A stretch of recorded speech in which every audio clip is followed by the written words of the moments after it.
wanted to show you how I made this really lovely pottery clay out of this, which looks very much like a lump of dirt, and actually it is. I thought for a long time that if you wanted to make your own pottery clay, you had to live somewhere very rural, maybe in the countryside next to a stream or a lake. But actually, I was wrong about that, and you can find clay deposits in many cities. In fact, I live in a city, and I found the clay deposits from which I made this about 5 minutes away from where I live. And it's nice to use it. You can use it on the wheel, or I can hand build with it. In fact, I made this on the wheel, potter's wheel with it, and I made this. I hand built this vase using the coiling technique with the same clay. And it's a very simple process as well. So I thought I'd just show you how I do it. There are various different methods for making clay from natural resources, but this is the way that I do it. If you find the video helpful, please do give it a thumbs up and subscribe to the channel, and then you'll get a notification next time I upload a new video. And if you have a go at this technique, let me know how it goes in the comments below. Thanks for watching. When I'm out walking, I keep an eye out for ground that looks like it might contain clay. I was in a local park recently and I came across this mound of earth that had been dug up by landscapers making a new pathway. I took a closer look and I could see that it contained a lot of clay. I peeled some off with my finger and thumb and then pressed it, and it had that plastic quality of mouldable clay. Another way to test is to roll it into a coil, a small coil, and then bend it round. And if it bends without crumbling or breaking, you know it's got some clay in it. So I selected some of the best looking chunks of earth and dirt and put them in a storage container and took them home with me. Then I broke them up and put them in a bucket, and you can see it's breaking quite easily, but it does contain a lot of stones and grit and dirt that needs to be removed. Some of the harder bits I couldn't break with my fingers, so I needed to use a mallet and a hammer to break them into smaller chunks.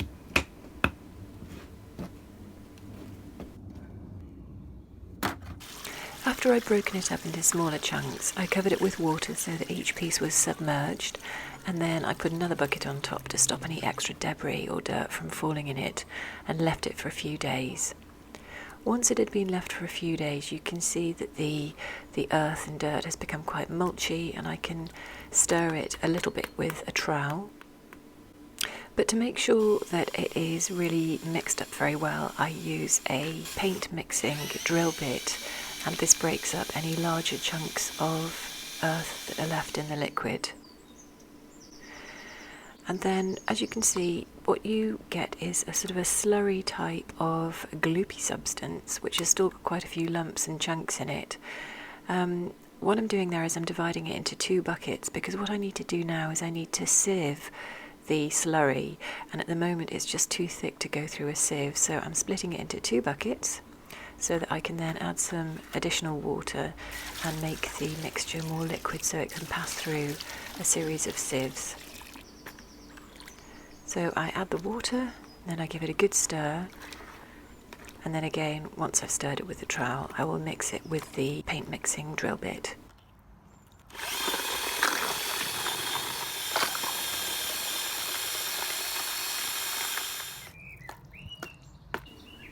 And here I'm using a garden sieve. You can buy these garden sieves, they've got interchangeable meshes of different sizes. So I start off with the largest mesh size, and I pull the clay slip, essentially it's clay slip, through the mesh, and you can see there that the large chunks of stone and grit and any kind of vegetation that might be left in the clay gets stuck in the mesh. I just discard that debris, and then I use progressively smaller sizes of mesh to filter the clay liquid. So give it a stir, pour it through the next size mesh, and then any smaller bits of debris that have been left behind will get caught in that. And then I use a kitchen sieve. This is just a regular metal kitchen sieve with the smaller holes in it. And with this, because the holes in the sieve are quite small, letting it just drain through would take forever. So what I do is I just use the trowel to gently stir it, and that will push the liquid clay through the sieve just a bit quicker than letting it drain out. So there you see that there's some grit and debris left behind. And then the last sieve that I use is this 60 mesh sieve, which has got finer holes in it and will filter out smaller particles that have been left behind in the clay slip. So I'm just balancing it on a couple of pieces of wooden dowel there and pouring the liquid through. And again with this mesh, because the mesh is fine, you will need to use a trowel just to stir gently and encourage the liquid to pass through.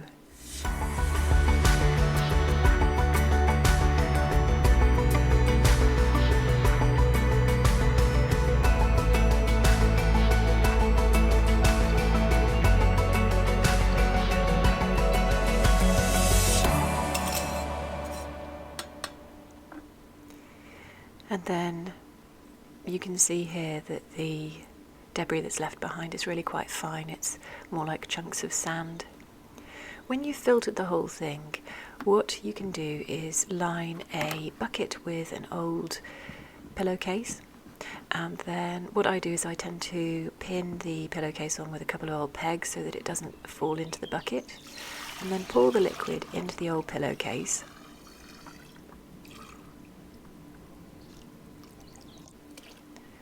I've got 2 buckets of the slip there, so I'm just pouring as much of it as I can into the pillowcase.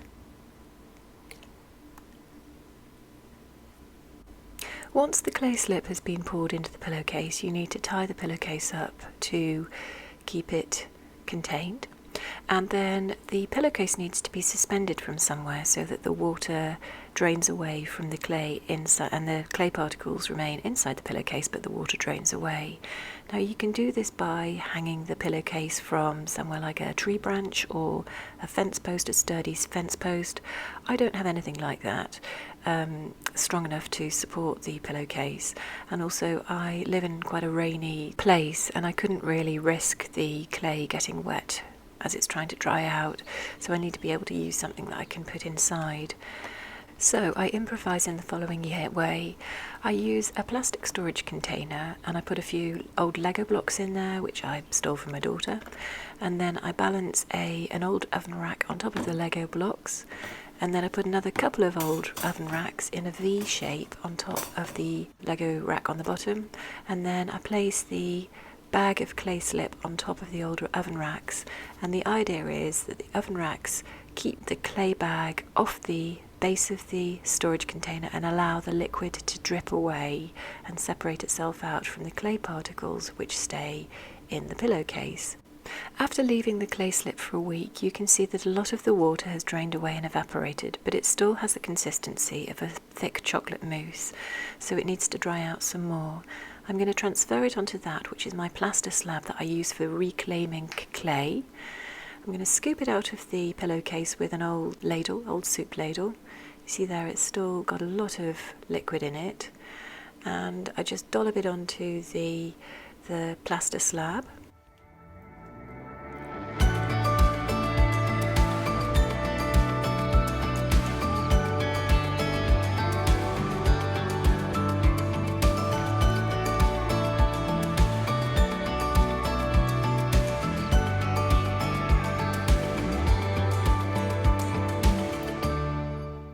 And then after a few days you can see that it's starting to firm up, and I'm just pressing my finger into it there just to create a few dips in it, which increases the airflow through the clay and speeds up the drying process.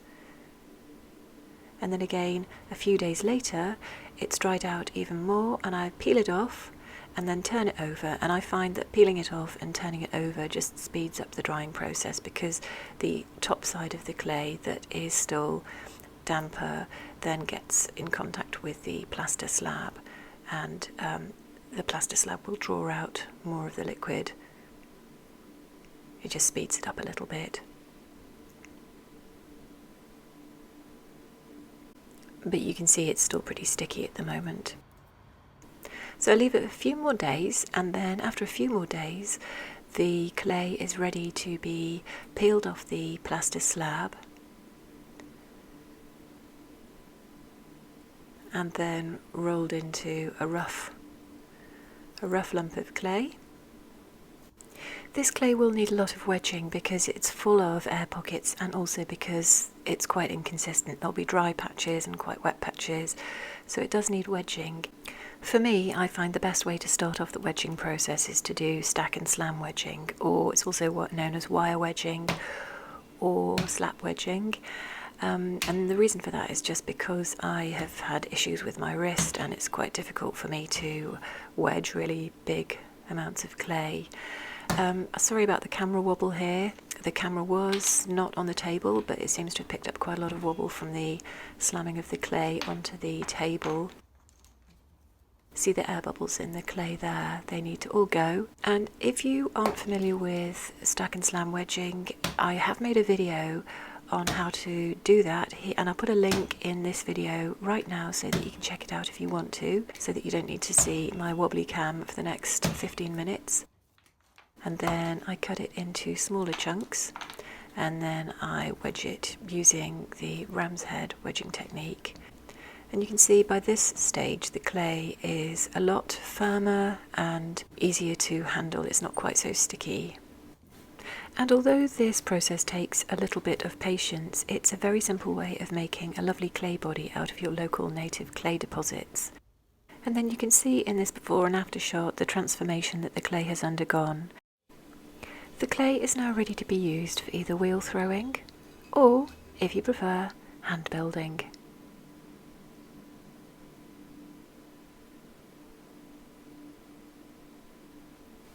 And here are the finished pots. They were glaze fired at cone 06. If you enjoyed this video, please do give it a thumbs up and subscribe to the channel. Thanks for watching. Bye!